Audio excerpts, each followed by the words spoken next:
사회에 우리에게 왕이 없다 이렇게 외치는 유대인들의 모습을 통하여 하나님을 섬기고 선민이라고 자처하는 유대인들의 실체가 그대로 폭로가 됩니다. 사실 요한계시록 2장 9절에 가면은 이들의 실체가 무언가를 성경은 적나라하게 명확하게 밝히는 모습이 나타나 있죠.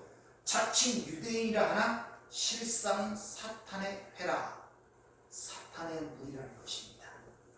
그래서 요한복음 8장 44절을 보면 너희는 너희 아비 마귀에서 났으니 명확하게 그들의 실체가 무엇인가를 보여주는 것을 우리가 볼 수 있죠.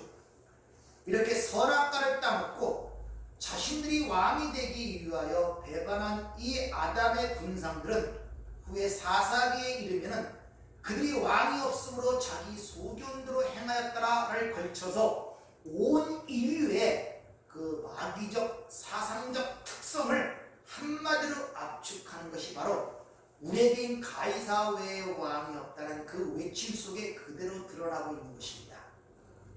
우리의 실존이 그 전에는 마귀의 자녀였단 말입니다.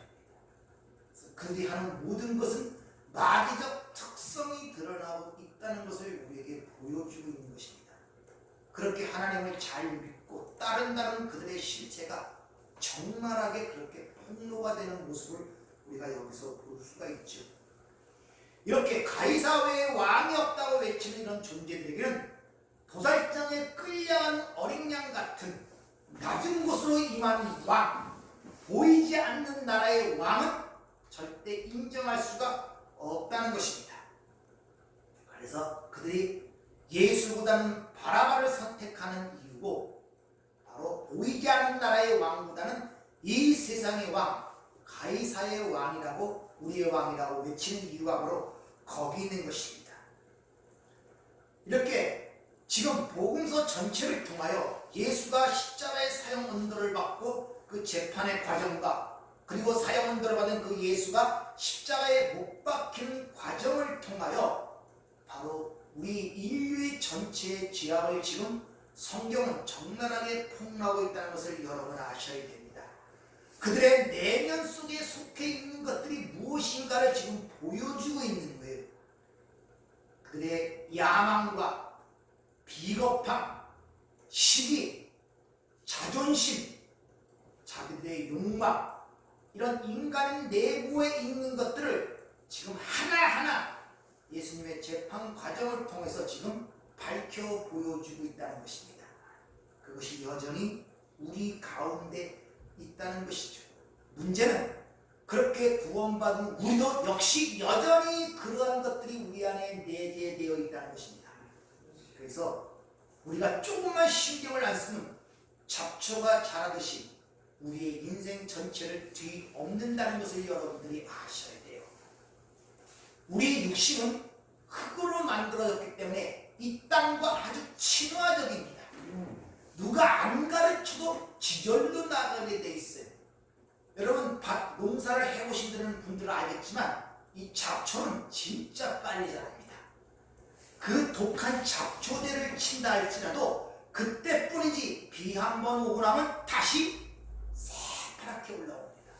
그래서 주님께서 십자가를 지고 나를 따른다는 그 말 앞에 날마다 자기 십자가를 지고 나를 따르라 말하고 사도 바울은 내가 날마다 죽노라 그렇게 이야기를 하고 있습니다. 여러분들은 여러분 안에 자라는 그 잡초를 등한시하면 안 돼요. 잠깐만 등한시하면 그것이 여러분 전체의 인생을 뒤엎는다는 사실을 여러분이 명확하게 기억하고 계시기를 부탁을 드립니다. 즉 그러나 이 모든 과정은 역사 속에서 가시적으로 눈으로 보이는 사건들이었어요. 근데 그 뒷면에 눈에 보이지 않는 아주 엄청난 하나님의 메시지가 담겨 있다는 것을 여러분들이 아셔야 됩니다.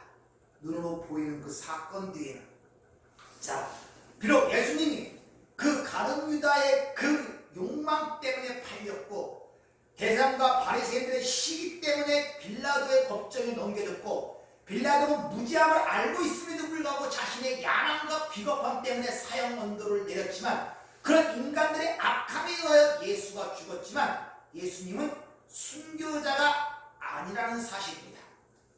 예수님은 자발적으로 그 길을 걸어가셨고 의도적으로 그 길을 걸어가셨음을 복음서 전체를 통해 우리에게 보여주고 있다는 것입니다.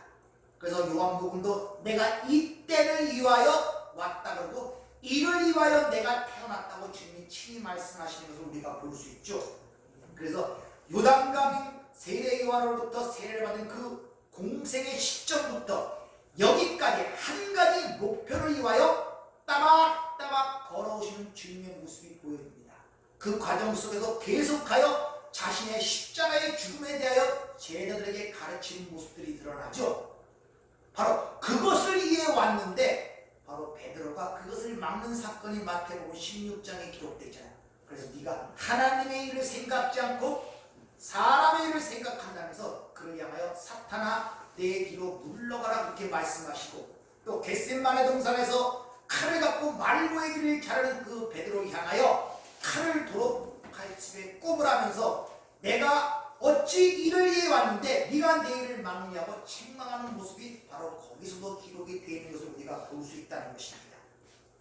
따라서 예수님의 십자가의 죽으심은 가룟 유다의 그 탐욕 때문에 판 배신 때문도 아니고 빌라도의 그 비겁함 때문도 아니고 대사람들의 시기 때문이 아니고 바로 하나님 성부께서 그 아들을 내어 주셨다는 것입니다.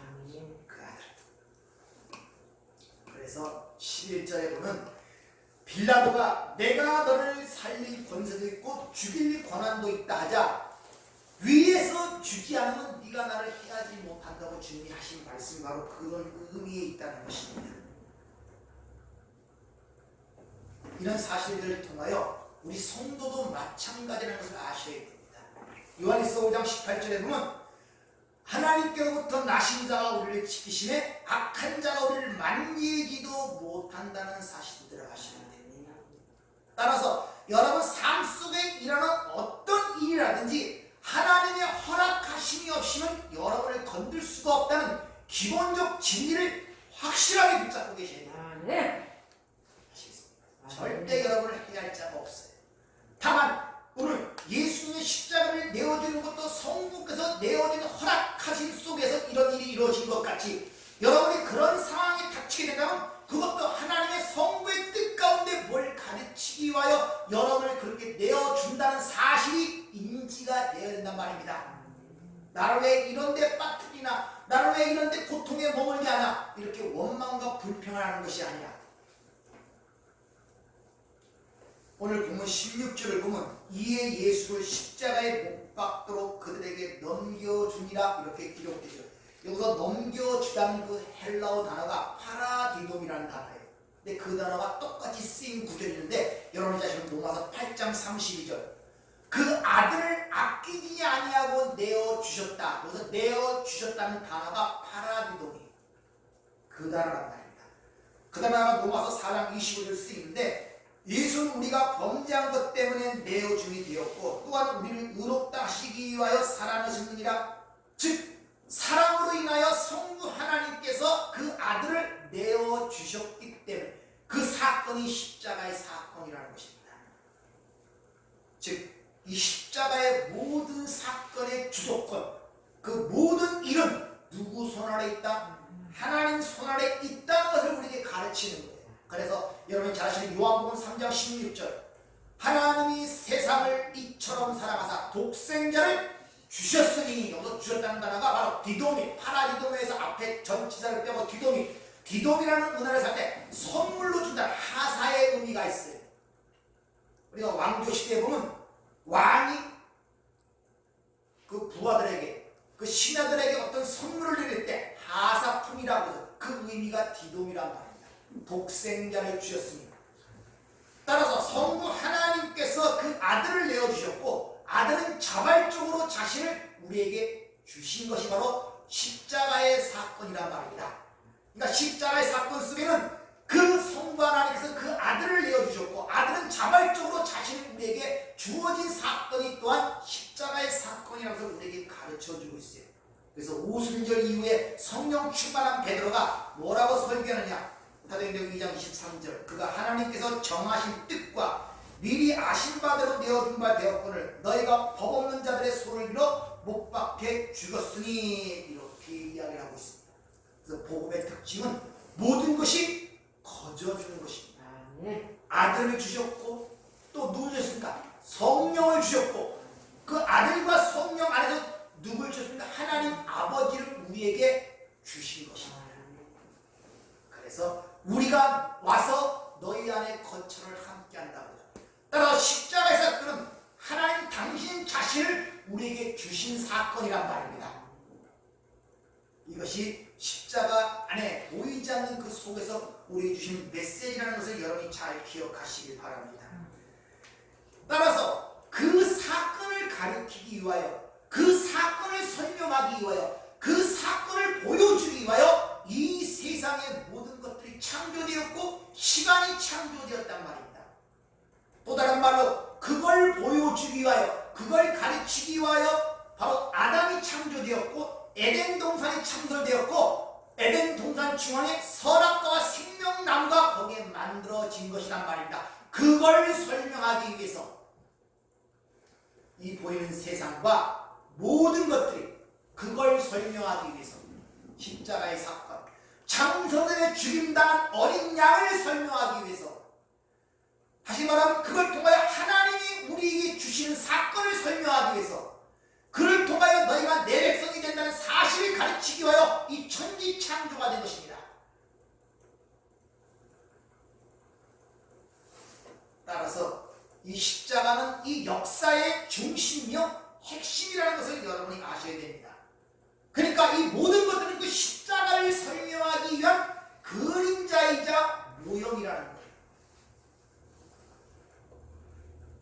따라서 이런 전체를 통해서 모형을 통하여 실체를 볼 줄 아는 눈을 가진 자들이 바로 역사를 올바르게 사는 자들이고 인생이 뭔가를 이해한 자들의 삶이 나올 수밖에 없다는 것을 우리에게 가르쳐주고 있는 것입니다. 바로 그림자와 모형은 실체에 속해 있어요. 아시겠습니까? 실체에 의하여 그림자의 모형이 변화가 된단 말입니다. 따라서 우리가 보이는 이 그림자와 이 모형은 실체에 의하여 움직여지고 있다는 것을 아셔야 돼요. 그것을 히브리서 기자는 히브리서 11장 3절에 보이는 것은 나타난 것으로 말미암아 되어진 것이 아니라 그러죠.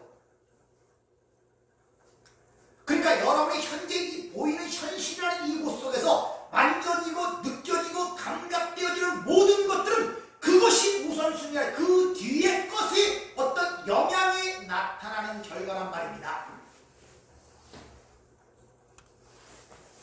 아프고 고통스럽고 배가 아프고 열이 나고 하죠. 그건 보이는 증상들이란 말입니다. 여러분 그게 현실이라고 그러지만 보이지 않는 뒷면에 그 증상을 일으키는 원인들이 있단 말입니다. 그래서 모든 문제를 영적으로 생각하고 분별할 줄 아는 지혜를 가져야 되지 보이는 가시적 사건이 흔들리면 절대 거기서 벗어날 수가 없어요. 보이지 않는 것에 의하여 보이는 것들이 지배되고 움직인다는 사실들을 여러분이 잘 인식들을 하셔야 됩니다.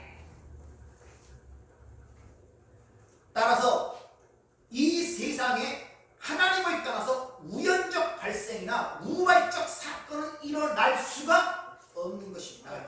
보이는 것들은 보이지 않는 것에 의하여 통치되고 지배되는데 어찌 보이지 않는 그 영원한 세계 대신 하나님의 허락하심과 뜻이 없이 보이는 세상에서 일어나는 사건이 있겠냐는 것이죠. 절대 그런 일이 있을 수가 없다는 것을 여러분이 아셔야 됩니다. 어떤 것도. 그래서 오늘 본문 17절을 보면 그들이 예수를 맡으며 예수께서 자기의 십자가를 지시고 해골의 말로 골고 히브리 말로 골고하는 곳에 나아가신 이런 말씀이 기록이 되어 있죠. 자, 그럼 십자가의 그 사건이 일어나는 그 내용이 이미 창세전에 완성된 사건이란 말입니다. 그러면 그때 예수의 십자가를 완성시키고 왔지만 그것이 이미 역사 속에서 모형으로 보여진 것이 이미 있단 말입니다. 여러분 예루살렘이 어디에 건축된지 아십니까? 모리아 산에 건축된 것이 예루살렘입니다. 역대하 3장 1절에 보면 솔로몬이 예루살렘에 모리아 산에 여호와의 전을 건축하기를 시작하니 그곳은 전에 여호와께서 그 아버지 다윗에게 나타나신 곳이며 여부스 사람 오르나의 타작마당에 다윗이 정한 곳이었더라. 예루살렘 성은 바로 모리아 산 위에 세워진 성이란 말입니다. 여 안에 성전, 예루살렘 성전이 있는 곳. 모리아 산, 어디 기억나는 거 없어요? 아브람과 이삭과 모리아의 사건이 바로 지금 예수님이 십자가를 지고 모리아 산을 오르는 그 과정을 그대로 재현해 우리에게 보여주고 있는 거예요. 구약을 잘 읽어보면 이런 모형적 사건은 엄청나게 많습니다. 아브람 100세 때 얻은 아들 이삭을 번제로 바치라는 하나님의 말씀을 쫓아 아들을 번제로 드리는 사건이 창세기 22장에 기록이 되어 있죠. 근데 아브람은 거기에 대해서 쓰다 달다 군말 없이 그 일을 순종하는 모습이 기록이 되어 있단 말입니다. 즉 인간적으로 그때 그 감정이 어떤지 성경은 전혀 언급을 하고 있지 않다는 것이죠. 왜 그렇습니까? 그것은 바로 하나님은 지금 아브람과 이삭과 이 모리아의 산 사건을 통해서 단지 아브람의 인간적 순종을 그들에게 가르치고 나타내고자 하는 것이 아니라 하나님과 그의 아들 예수 그리스도의 일을 교회들에게 지금 말씀하시기 위해서 그런 내용을 기록하지 않는 것이란 말입니다. 그러니까 단지 모형만 보는 자들은 아브람처럼 우리도 순종하자 이런 식으로 나가게 되어버리는 거예요. 하나님이 의도하는 바는 그게 아닌데 그렇게 바라보는 자들이 율법주의자고 인본주의자들이란 말입니다. 이대로 사탄의 회라고 하는 거예요. 실상은 유대인이 아니란 말입니다. 그래서 의도적으로 성경은 그 내 아들, 내 사랑하는 독자 이삭을 내게 번제로 바치겠다 할 때 그 말을 들을 때 인간적 감정이 어땠는가를 성경은 전혀 기록하지 않고 있다는 것입니다. 왜? 단지 이건 인간의 얘기가 아니라는 것을 우리에게 보여주고 있는 거예요. 즉 이 이야기는 하나님과 하나님의 아들 예수에 대한 이야기라는 것을 우리에게 가르쳐주고 있습니다. 그걸 어떻게 하느냐? 히브리서 11장 17절에 보면 한번 잘 들어보세요. 아브라함은 시험을 받을 때 믿음으로 이삭을 드렸으니 그는 약속들을 받은 자로 돼 그 외아들을 드렸느니라.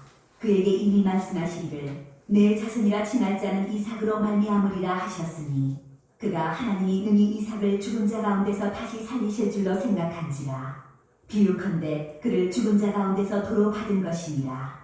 여기서 비유컨대라는 단어가 나오죠. 이게 엔 파라볼레, 어떤 비유 안에서 어떤 것을 드러내기 위한 사건이라는 그런 말이란 말입니다.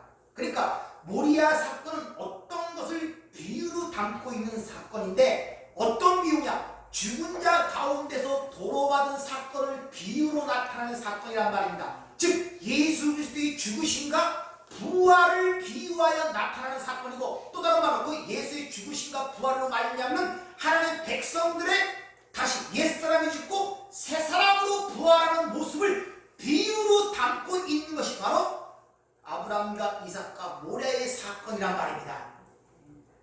그러니까 그 사건은 한 개인의 순종을 나타내는 것이 아니라 바로 하나님과 우리가 아끼지 않냐고 그 아들을 주신 하나님의 일하심을 드러낸 사건이었단 말입니다. 그것을 우리에게 보여주고 있는 거예요. 창세기 22장에 가면 거기서 유명한 말씀이 있죠. 여호와 이레라는 말이 거기서 드러나죠. 하나님께서 준비하신다, 이런 뜻인데 그 말은 2000년 이후에 예루살렘 성 모리아 산에서 그 제물을 준비하신다 하는 그런 말도 거기에 포함이 되어 있고, 또한 하나님의 행하심이 어떠한 것임을 아브라함이 이삭을 잡아 바치는 모습을 통하여 하나님의 일하심, 행하심을 드러내는 사건이 바로 아브라함과 이삭과 모리아의 사건이 있음을 지금 우리에게 일러주고 있는 거예요. 하나님의 행하심이 무엇인가를 아브라함이 이삭을 바치는 사건을 통해 지금 설명을 하고 있단 말입니다. 거기서 창세기 22장에 보면 그때 아브라함이 이삭을 번제로 데리고 갈 때 아브라함이 상당히 컸어요.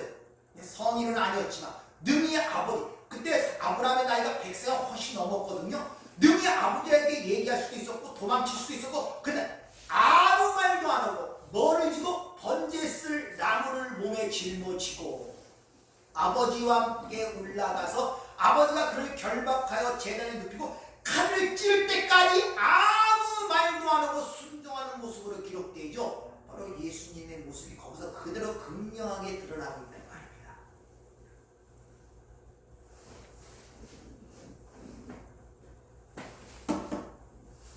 그리고 거기서 결국 죽어야 할 그 대신 하나님이 준비하신 바로 어린 양의 핏값으로 그들이 살아나는 모습이 기록이 되어 있죠. 자, 창세기 20장 한 구절 한번 찾아보자. 잘 들어보시기 바랍니다. 22장 15절 17절 어떤 내용이 기록되어 있는가?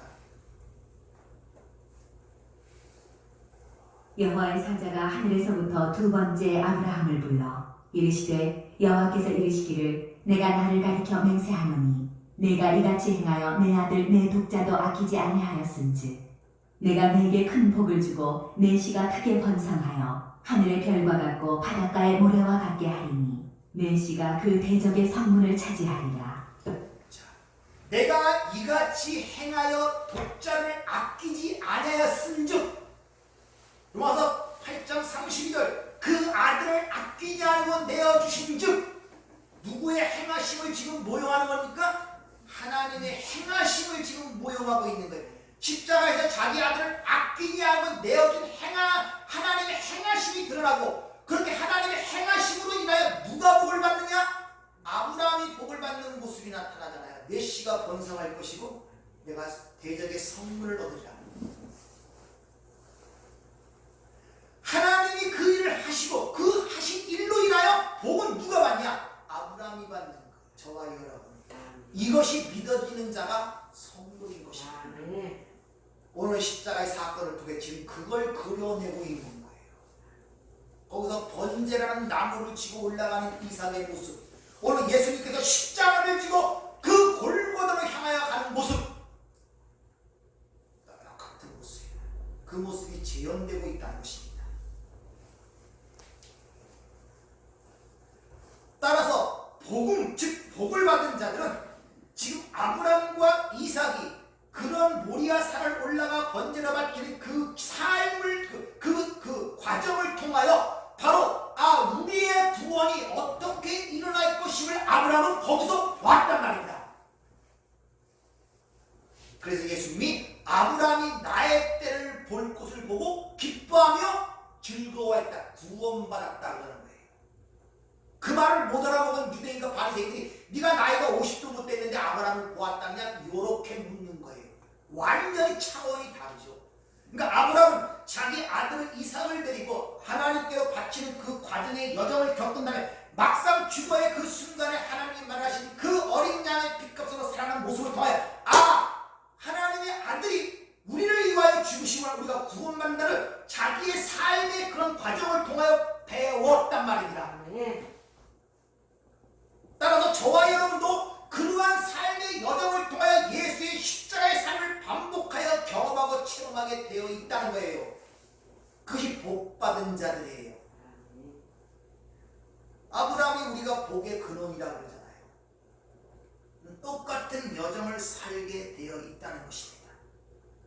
따라서 우리는 예수님의 그런 자기 부인의 삶, 십자가의 삶을 반드시 경험하며 체험하는 그 길을 걸어가게 되어 있기 때문에 오전에 말씀드린 것처럼 그 길이 좁고 협착하여 찬양이도 좁고 들어가기를 보아도 들어가지 못한다는 이유가 거기 있는 것입니다.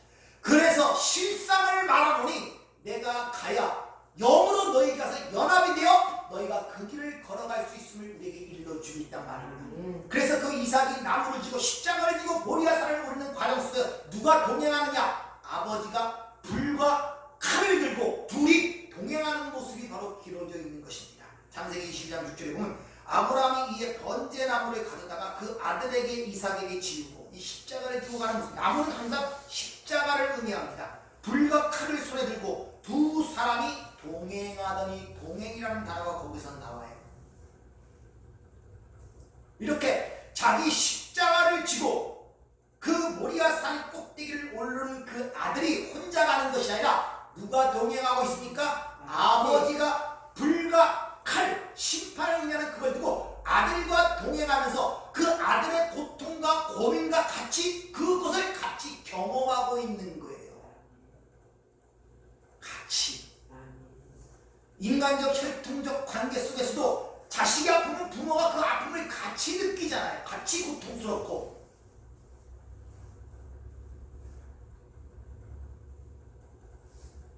따라서 여러분이 하나님의 성전이고 하나님과 동행한다면 여러분이 고통을 느낄 때, 여러분이 슬퍼할 때 여러분 혼자만이 아니라는 사실을 아셔야 돼요. 그 아버지가 얼마나 마음이 어떻겠습니까? 네? 그래서 성경에서 하나님이라는 그 단어가 히브리어로 엘로힘이라고 합니다.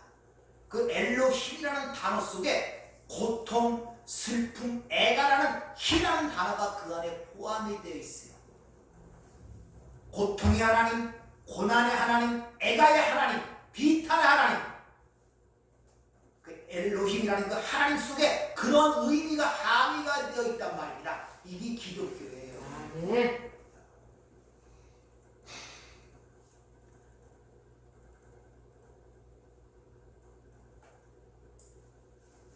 그래서 주님께서 제자를 떠나 승천하시기 전에 마태복음 마지막 28장 20절에 보면 뭐라고 얘기합니까? 세상 끝날까지 내가 너와 항상 함께하리라. 왜? 잘 나가고 고통 없고 그러면 뭐하러 함께합니까? 혼자 잘 갈 건데 그들이 너무 힘들고 고통스러워하기 때문에 내가 끝까지 너와 함께한다는 거예요. 아멘.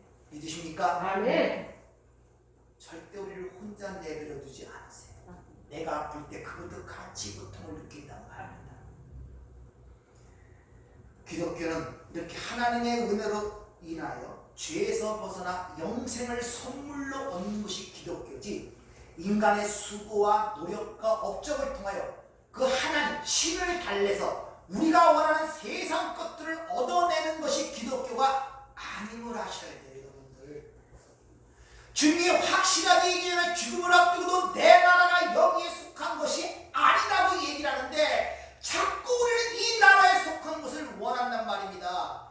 여기에 속한 것이 내 나라가 아니라고 우리 주님은 얘기하는데 나는 여기가 좋사오니, 베드로처럼 그런 우리의 모습들을 봐야 돼요.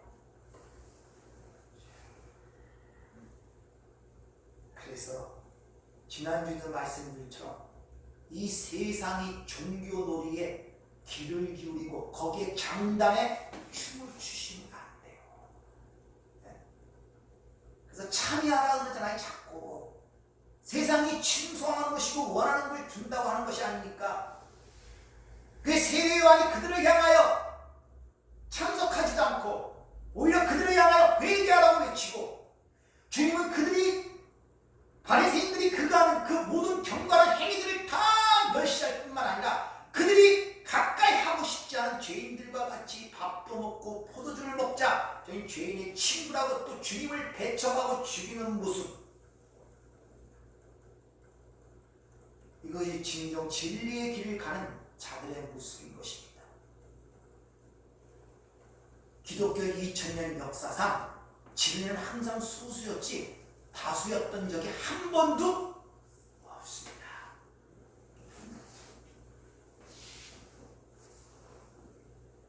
따라서 우리는 땅의 것을 찾거나 땅의 것을 생각지 말아야 돼요.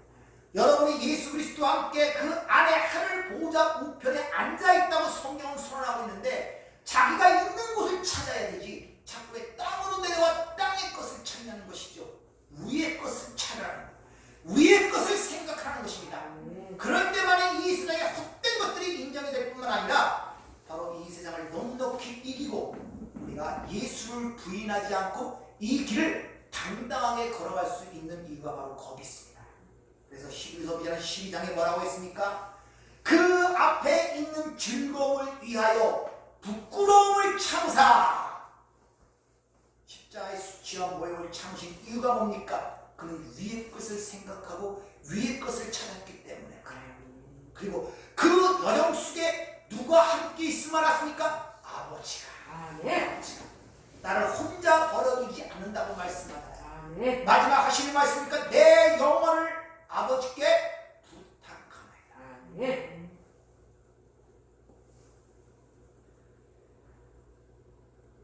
다시 한번 주님이 그 십자가를 두고 빌라도 앞에서 밝힌 것을 기억하세요. 나는 왕인데 내 나라는 여기에 속한 것이 아니라는 것입니다. 마지막으로 우리 베드로전서 4장 7절 말씀을 읽고 마치도록 하겠습니다. 한번 찾아보세요. 베드로전서 4장 7절부터 11절까지 말씀입니다.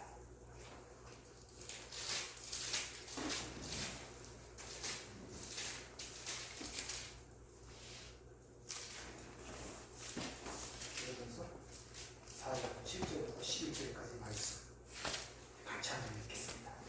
만물이 마지막이 가까웠으니 그러므로 너희는 정신을 차리고 근신하여 기도하라. 무엇보다 뜨겁게 서로 사랑할지니 사랑은 허다한 죄를 덮느니라. 서로 대접하기를 원망없이 하고 각각 은사를 받은 대로 하나님의 여러 가지 은혜를 맡은 선한 청지기 같이 서로 봉사하라. 만일 누가 말하려면 하나님이 말씀을 하시는 것 같이 하고 누가 봉사하면 하나님이 공급하시는 식으로 하는 것 같이 하라. 이는 범사의 예수 그리스도로 말미암아 하나님의 영광을 받으시게 하려 하니 그에게 영광과 권능이 세세에 무궁하도록 있느니라. 아멘. 기도하겠습니다. 은혜롭고 자비로우신 아버지 하나님, 그 놀라운 사랑을 어떻게 우리가 이 인생 동안에 다 깨닫고 가겠습니까? 아버지, 그 은혜와 사랑을 우리에게 부으신 것이 얼마나 큰지를 저희도 알게 도와주셔서 항상 모든 삶 속에 기쁨과 감사함이 넘치게 하시고 그 받은 사랑을 전할 수 있는 이런 우리의 신앙이 될 수 있도록 축복하여 주시옵소서. 예수님 이름으로 기도하옵나이다. 아멘.